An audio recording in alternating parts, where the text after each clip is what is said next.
Non, vas-y. Non, T'es en train de vas-y. t'exprimer. Ouais, non, je vous ai entendu parler tout à l'heure par rapport au Covid, par rapport à la crise ukrainienne. Oui. Je ne sais pas trop ce qui s'est dit ce soir là dans les interventions après la manif, mais par rapport à la crise ukrainienne, il y a un rapport certain avec le coronavirus. Le lien, c'est que toutes les crises qu'on connaît aujourd'hui, qu'on connaît depuis plusieurs décennies, sont des crises qui sont liées en fait à la crise mondiale du système capitaliste et qui tournent autour de deux aspects de cette crise, qui est la saturation des marchés et la baisse tendancielle du taux de profit. Et si depuis 2 ans on est coincé dans cette tyrannie sanitaire, dans cette crise sanitaire, c'est parce que ça fait depuis 2 ans que le système nous dit « je ne peux pas redémarrer, je ne peux pas reproduire ma reproduction ». Voilà, c'est-à-dire me restructurer à un niveau de domination supérieur. Ce que le système a pu faire pendant des décennies, parce que le capital, je rappelle juste qu'il a connu 2 grandes phases de développement. Une première phase qui était une phase de domination formelle qu'a connue le capital depuis son apparition au XIIIe siècle en Italie, dans des villes comme Florence, etc., à travers l'apparition des premières manufactures de tissage, etc., jusqu'à la guerre de 14-18. Dans cette période dite formelle de domination du système, quand il y avait une crise, saturation des marchés, voilà comment ça se passait. Crise, saturation des marchés, colonisation, redémarrage. Mais le problème, c'est qu'à partir de la guerre de 14-18, au moment de la guerre de 14-18, il n'y a plus de colonisation. Tout ce qui devait être colonisé a été colonisé dans le monde. Donc c'est pour ça qu'à ce moment-là, on est passé dans une autre logique du développement du capital, puisque la guerre de 14-18 marque le passage d'une période dite de domination formelle du système à une autre période qu'on a appelée la dimension de la domination réelle du capitalisme. Le capital se révèle réellement ce qu'il est à lui-même. C'est-à-dire qu'à partir de la guerre de 14-18, c'est la sphère économique, la sphère financière qui prend le dessus et le pouvoir sur la sphère industrielle. Donc on a une première période dite formelle de valorisation du système, et ensuite on va, à partir de la guerre de 14-18, s'engager dans un processus jusqu'à aujourd'hui qui correspond à un processus de dévalorisation du capital. Donc le capital n'a de cesse, depuis la guerre de 14-18, que d'essayer de trouver le moyen de compenser cette baisse du taux de profit auquel il est confronté régulièrement par une augmentation de la masse de profit elle-même. Donc le système il ne peut survivre que qu'en introduisant de la machine-outil, que de la machine, de l'automatisation, l'automatique, etc., pour produire toujours plus en masse de profit. Mais ça n'intéresse pas la masse de profit. La masse de profit, c'est juste pour compenser la baisse tendancielle du taux de profit. Le problème, c'est qu'il ne peut pas, parce que le cercle infernal de cette logique, c'est que pour créer la masse, il faut investir toujours plus dans les machines, et en investissant toujours plus dans les machines, dans l'automatisation, du coup, ils plombent le système et font chuter à nouveau le taux de profit. C'est ce à quoi on est confronté. Puisqu'il n'y a plus de salaire aussi quand même. Et la crise qu'on connaît aujourd'hui, c'est une crise qui remonte déjà depuis les années 70. J'entends les gens dire « ça va être le grand reset », mais le reset, on en a eu constamment. On en a eu, par exemple, en 71, je crois, quand les États-Unis décident de déconnecter les talons dollars de les talons or, oui, et de le rendre fluctuant par rapport à lui-même, etc. Mais il y a eu plein de resets qui se sont faits à ce niveau-là. Lorsque il y a eu un autre reset à une autre époque, quand on a décidé que ça ne devait plus être la livre sterling qui devait être les talons dominants de la monnaie internationale, mais que ça devait être le dollar, etc.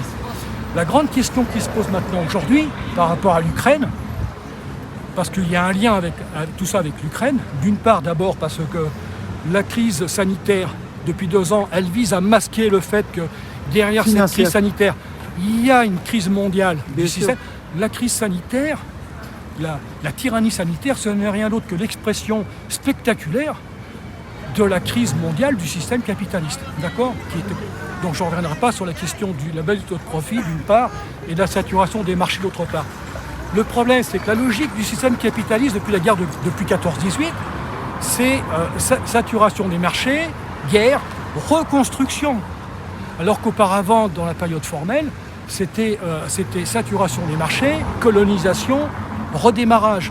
Et donc la guerre de 14-18 et de 39-45 correspondaient donc à ces 2 grandes époques où il fallait effectivement, face à des crises de saturation de marché et du peu de profit, détruire une partie de la production, de la surproduction pour la liquider. Le problème, c'est qu'on vit une époque aujourd'hui qui a vu quelque chose d'exceptionnel au sortir de la Seconde Guerre mondiale, en 1945, c'est le fait que l'Europe a été vassalisée. Donc on ne peut plus s'engager dans une troisième guerre mondiale comme on a connu auparavant avec les deux premières, avec des bombardiers pour les détruire les usines, les hommes, les excédents de production. Alors on produit autrement, alors on détruit autrement.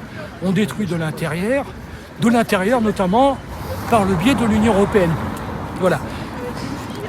Mitterrand le disait lui-même, tout le monde le sait, à la fin de son dernier mandat, septennat, il avait révélé dans ses mémoires, il disait la France ne le sait pas, mais nous sommes en guerre avec l'Amérique. Ça a été confirmé par l'amiral Sanguinetti, qui était en poste à l'époque à l'OTAN, et qui rapporte lui-même dans un ouvrage qu'il a écrit, dans un bouquin, que des propos qui lui ont été tenus par un amiral ou un général américain à l'OTAN, qui lui a dit « Notre ennemi, notre seul ennemi, notre véritable ennemi, c'est vous, c'est l'Europe. Il faudra bien qu'un jour on vous détruise. » Mais celui qui avait déjà vu, qui avait déjà compris tout ça, c'était De Gaulle déjà. De Gaulle, à l'époque, de son temps, il avait bien compris que cette Europe n'était pas l'Europe, c'était l'Europe de monnaie. Il a bien compris que l'Europe de monnaie, c'était l'Europe vassalisée, l'Europe otanisée, et pas l'Europe telle que les gens l'auraient espéré. Voilà. Et donc, je voudrais juste rajouter que, par rapport à ce que j'ai entendu tout à l'heure, je pense que la grande question, la question essentielle qui se pose maintenant pour les mois, les années à venir, ça va être est-ce que l'Europe va avoir la capacité de surmonter, de sortir de ce piège de l'OTAN et de l'Union européenne pour pouvoir retrouver une autonomie stratégique. Parce que toutes les crises que l'on voit aujourd'hui, comme celle de l'Ukraine, dans le cadre du conflit ukrainien, c'est pas la Russie qui est visée, c'est l'Europe qui est visée.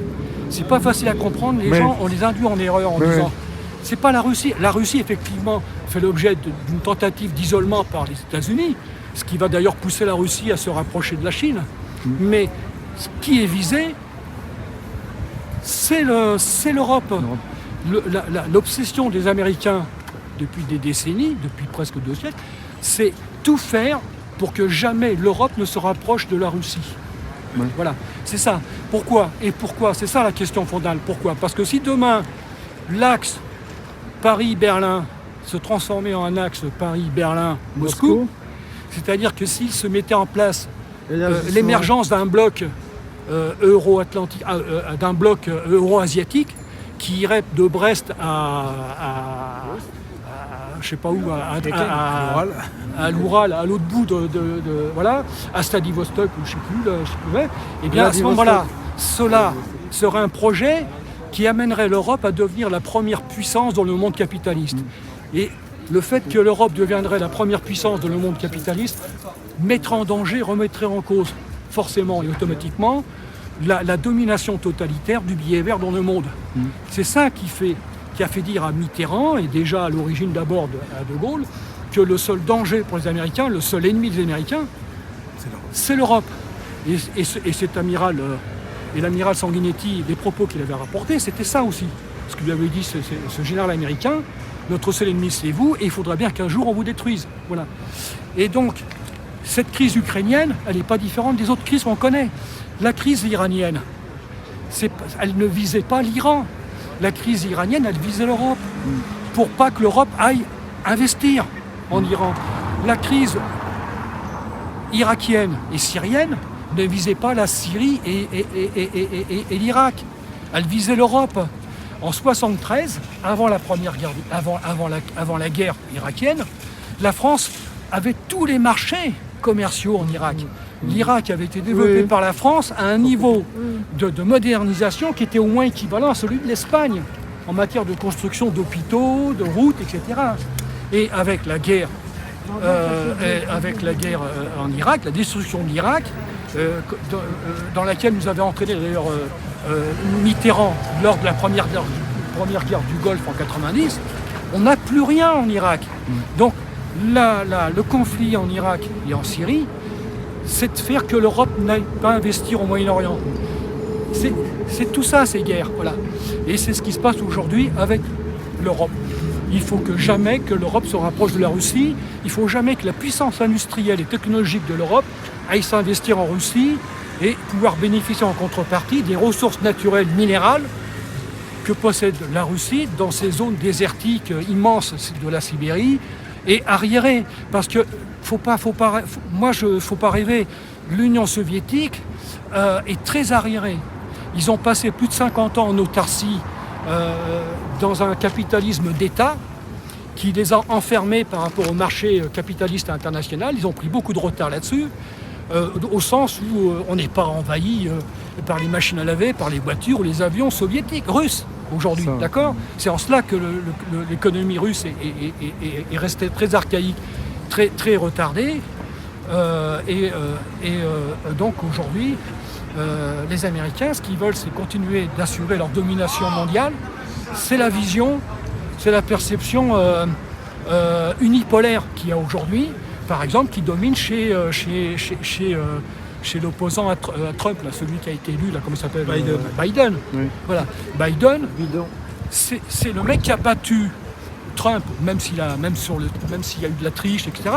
Il a battu Trump parce que ça ne pouvait pas en être autrement, dans le sens où c'est la sphère financière du capital américain qui a eu le dernier mot sur la sphère industrielle du capital américain. Trump, c'était le représentant de la sphère industrielle, il a été battu par la sphère financière. Voilà. Parce qu'une caractéristique fondamentale de la période de domination réelle du capitalisme depuis la guerre de 14-18 jusqu'à aujourd'hui, c'est que c'est la sphère financière qui produit la sphère industrielle aujourd'hui. C'est elle qui conditionne la sphère industrielle.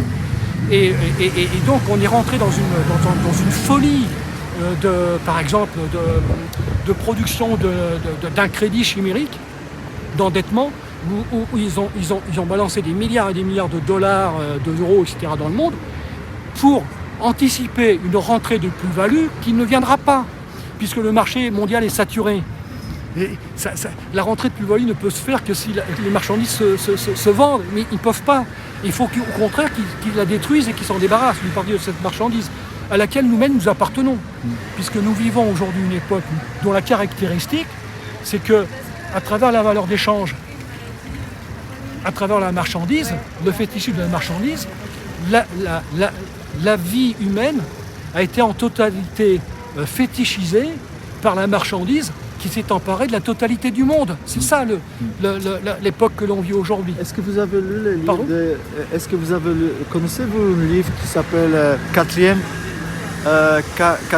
révolution industrielle par Klaus Schwab? Non.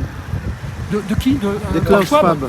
Non, mais si je peux me permettre de vous couper là, les Schwab, tous ces gens-là aujourd'hui, Davos, tous les grands hommes, alors Macron j'en parle même pas, c'est un minus dans l'histoire, mais tous ces grands hommes qui prétendent gouverner le monde, ils ont effectivement un pouvoir qui est réel, ils ont effectivement les leviers de commande parce qu'ils ont tous les moyens, ils ont l'argent, ils ont tout ce qu'il faut, mais ce ne sont que des fondés de pouvoir. Oui. Les gens aujourd'hui qui sont à la tête du CAC 40, ce sont que des fondés de pouvoir, ce sont des employés.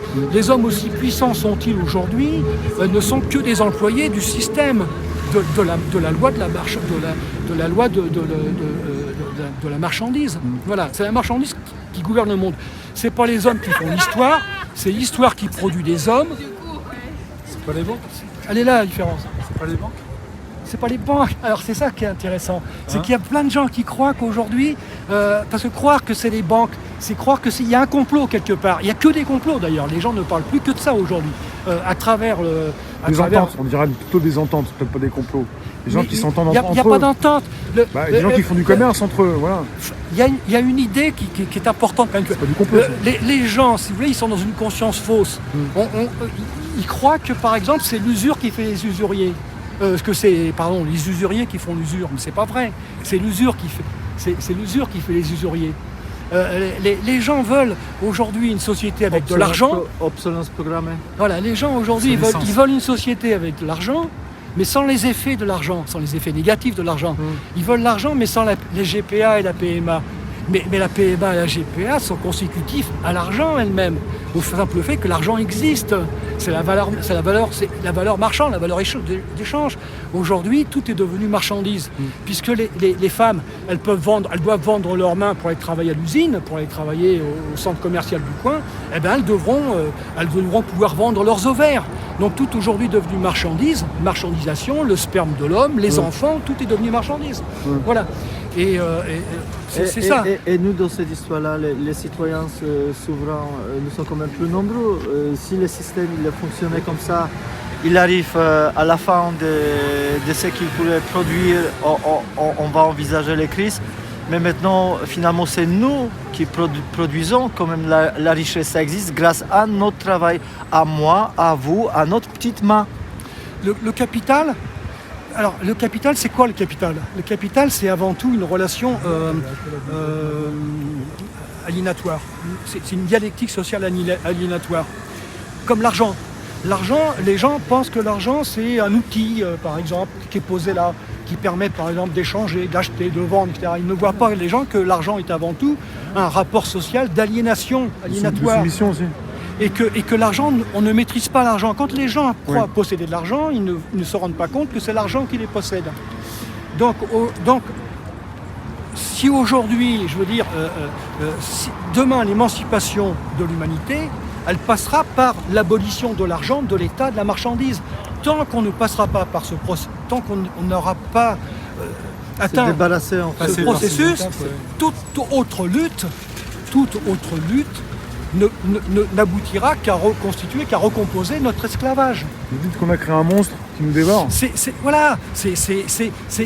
Aujourd'hui, tout le monde est prudhoniste. Tout le monde est devenu prudhoniste. Prudhoniste, comme Étienne Chouard. Moi-même, je me suis battu au début du mouvement des Gilets jaunes, sur le RIC, sur tout ça. Mais en fait, tout ce qu'on nous propose aujourd'hui avec le RIC, etc., c'est un peu du même calibre que ce qu'on nous a proposé en mai 68. J'avais 14 ans en mai 68.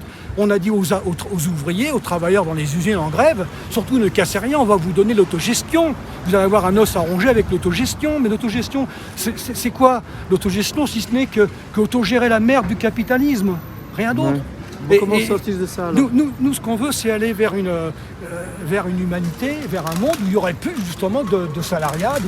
Il faut que le salariat s'auto-détruise, s'auto-invalide en tant que prolétariat. Et il faut que les masses s'auto-invalident en tant que masse.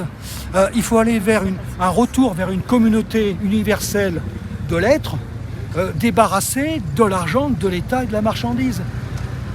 Voilà, c'est ça ce que je veux dire. Donc ça veut dire qu'on peut vivre très bien sans l'argent en fait. On va trouver notre méthode alternative. On va être en coopératif. Si on va si on garde l'argent, on va recomposer notre esclavage. C'est-à-dire que le capital va aller au bout. Oui. Le capital, c'est l'objet du capital, c'est de faire que l'homme, en produisant des choses, se fait chose lui-même, en se reproduisant comme des choses. C'est ça le capital. C'est ça, c'est vers ça qu'on va. Il n'y a pas d'humain en fait. Il n'y a pas d'humain. Alors, non seulement il n'y a pas d'humain, mais en plus, la valeur d'échange, dans son développement, elle est arrivée, elle a abouti aujourd'hui au bout du développement de la marchandise, qui amène aujourd'hui de plus en plus de gens à se poser des questions. Aujourd'hui, c'est ça qui fait peur au système.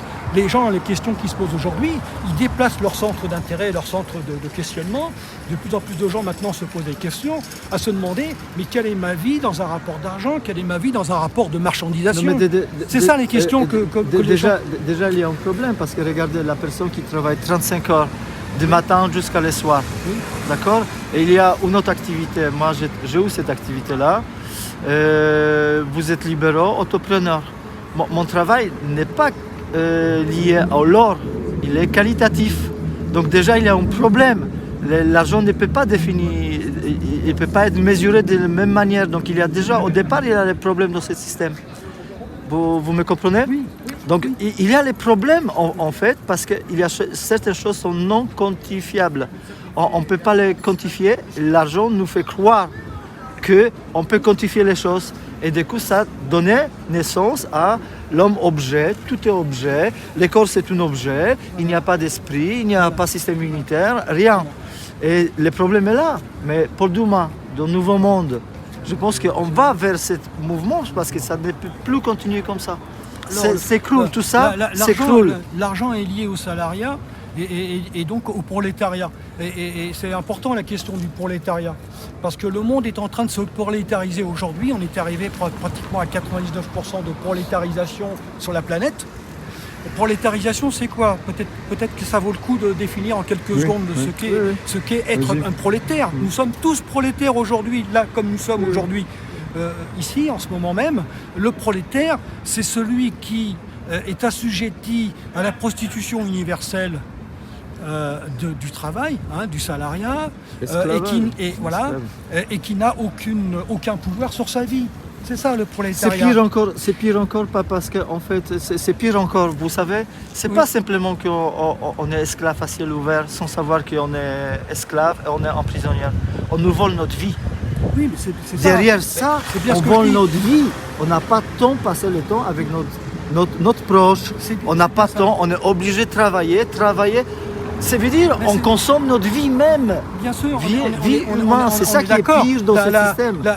La question de l'émancipation de l'humanité aujourd'hui, c'est la question de la possibilité pour le prolétariat que nous sommes devenus à 89% de l'humanité à pouvoir nous réapproprier notre vie.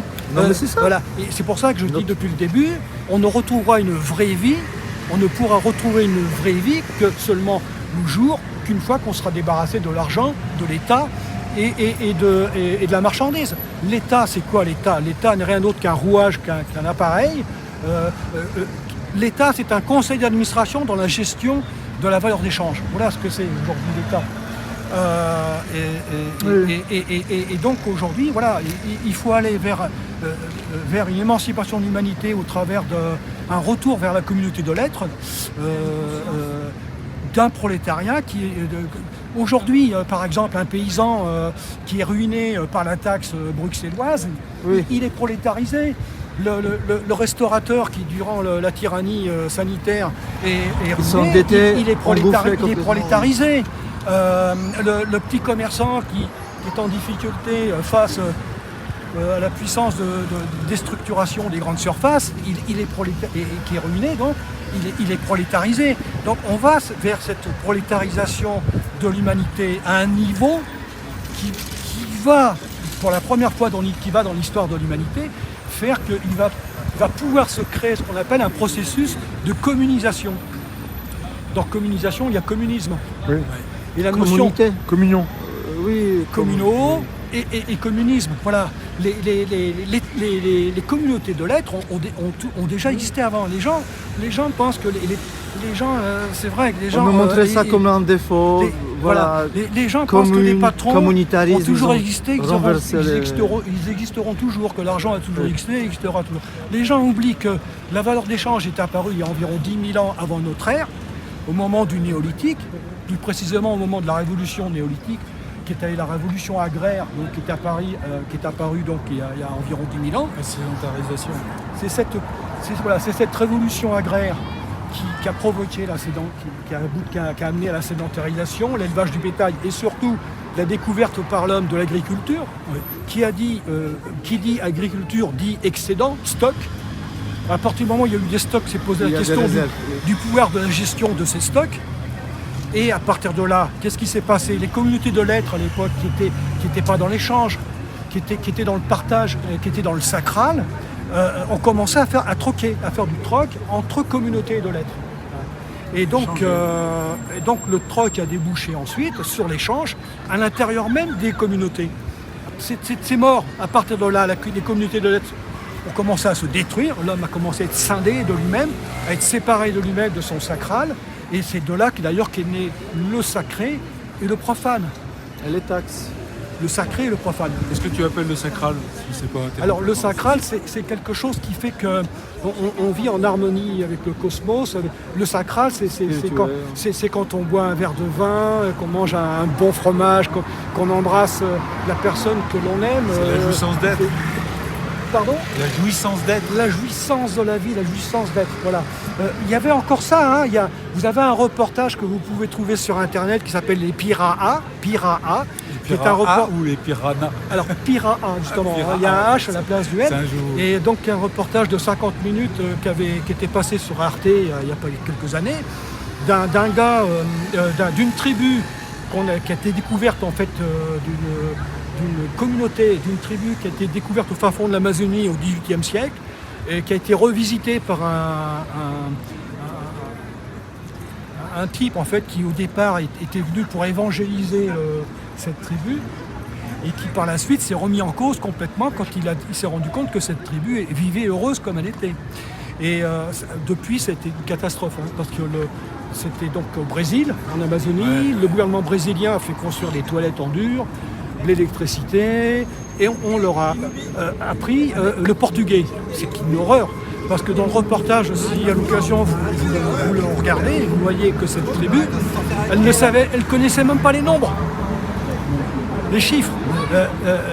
Une femme, si vous lui demandez combien elle avait d'enfants, elle est incapable de vous dire combien elle a d'enfants. Par contre, elle peut vous dire qu'elle en a peu, beaucoup, mais surtout elle les connaît chacun d'eux par leur visage et l'amour qu'elle porte à chacun d'eux. Elle les connaît précisément, exactement. Voilà. Mais il n'y a pas les nombres. Il n'y a pas les nombres parce que tout simplement, ils n'ont pas besoin du nombre. Ils ne vivent pas dans le passé, ils ne vivent pas dans le futur. Pas besoin de savoir compter. Ils s'expriment uniquement dans le présent. Ils sont dans la jouissance de la vie dans le présent. Et le type vient pour leur parler de Dieu et tout ça, et le mec l'a dit, mais nous on s'en fiche de Dieu. Nous, on veut jouir de ce qu'on vit, de ce qu'on trouve sur la terre. Donc, c'est une communauté. C'est ça que tu appelles le sacral. C'est ça le C'est la sacral. jouissance de C'est vie. de la vie, voilà. Ouais. Et voilà. Mais au fond de nous-mêmes, même si on ne le sait pas, ce qu'on veut, c'est jouir de la vie. Bah, être heureux. C'est pas.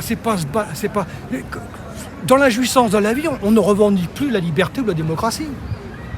Oui. Aujourd'hui, on revendique la liberté et la démocratie parce que justement, notre existence nous a été enlevée, nous a été volée. On ne sait pas ce que c'est que la vraie vie. Et on ne le saura pas. Mais sous esclavage. Parce qu'on est Aujourd'hui, piégé. la vraie vie, c'est d'aller dans un supermarché, trouver tout ce qui te plaît et t'acheter tout ce qu'il te faut. C'est ça. Et là, c'est Voilà. une jouissance de Voilà. Et- possession. Voilà. Et qu'est-ce qui se passe aujourd'hui? Consommation. Qu'est-ce qui se passe aujourd'hui? Regardez les partis politiques, de gauche comme de droite. Les partis politiques sont nés dans le sillage de la Révolution française, de 1789, d'accord? Il y a eu l'Assemblée qui a été mise en place. Après, vous aviez cette rivalité entre Girondins et Montagnards. Vous vous rappelez? Oui. C'était la bourgeoisie, en fait, provinciale contre la bourgeoisie parisienne. C'est de là que sont nés les partis de gauche et de droite. Quel rôle ont joué les partis de gauche et de droite depuis cette époque de la Révolution française jusqu'à aujourd'hui? Vous aviez la gauche qui avait le souci de gérer la marchandise, mais en voulant liquider tous les antériorités, tout l'avant-marchandise. Et vous avez la droite qui, elle, voulait gérer la marchandise, mais en tentant de préserver les antériorités, en tentant de préserver tout l'avant-marchandise. Et ce qui est intéressant, c'est de voir qu'on vit une époque aujourd'hui où on est arrivé, où le capital a tout liquidé.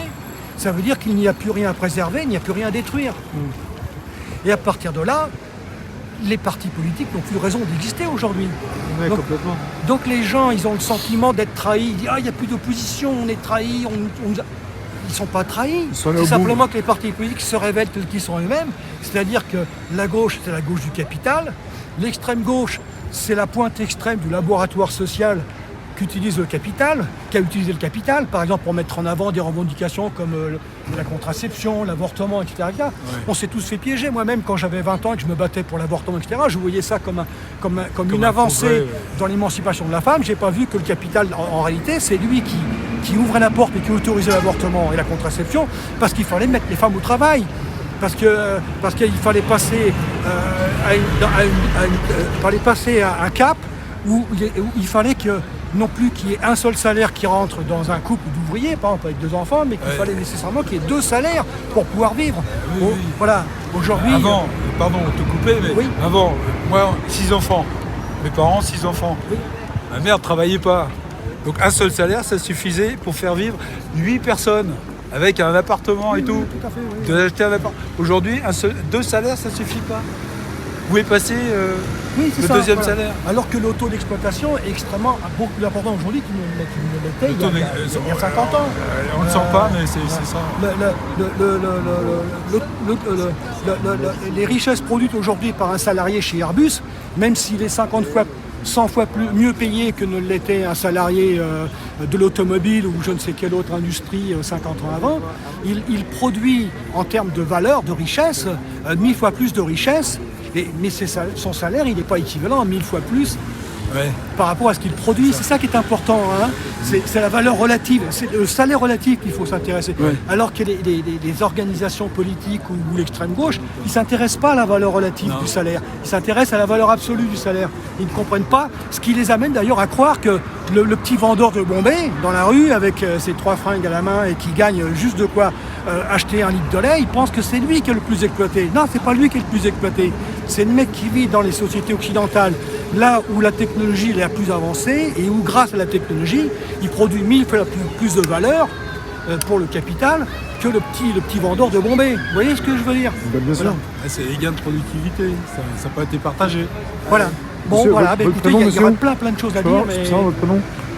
Michel, Michel. Oui. Ça fait très plaisir. Vous Merci, êtes Michel. bienvenue pour notre manifestation Facebook. D'accord. Sébastien. ça vous semble intéressant donc Ah, là, mais complètement, c'est Vous passionnant. êtes c'est économiste ou passionnant. vous êtes expert en géopolitique ou vous êtes intéressé au sujet Pas ou- du tout.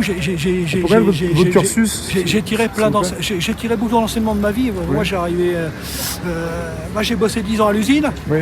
J'ai commencé comme ajusteur avec un simple CAP. Après, j'ai fini comme contrôleur Ah, en fabrication autodidacte. aéronautique. Félicitations. J'ai travaillé à Fabien, au PCF pendant 3 ans, Colonel Fabien. Donc je connais aussi les partis politiques de l'intérieur, surtout les partis de gauche, comme Vous celui étiez du communiste, PCF. vous étiez communiste ou vous êtes J'étais toujours communiste, hein. J'ai eu des responsabilités, j'étais conseiller municipal, même communiste dans ma ville, où j'ai grandi. Donc je connais bien le système de l'intérieur, des partis politiques. Voilà. Et puis après, j'ai terminé ma vie professionnelle pendant quelques années, après avoir repris des études universitaires, donc j'ai fini comme conseiller en insertion professionnelle, sociale et professionnelle. Voilà. Donc j'ai pris beaucoup de recul avec tout ça et j'ai complètement changé mon fusil d'épaule, quoi. Je me rends compte qu'aujourd'hui, les partis et les syndicats n'existent que parce que le système l'a bien voulu.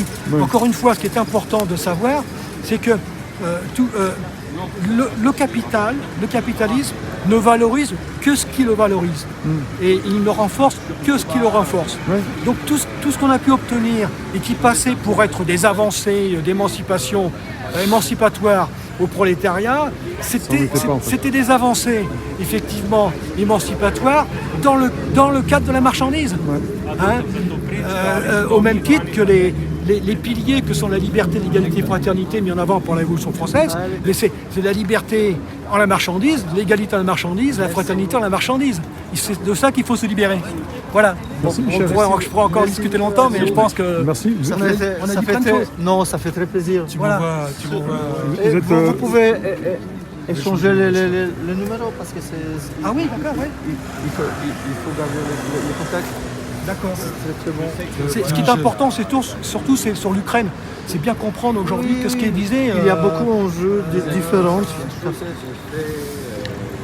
C'est pour ça que je te parlais en fait de ce livre Klaus Schwab parce qu'il a intitulé ça 4e industrie.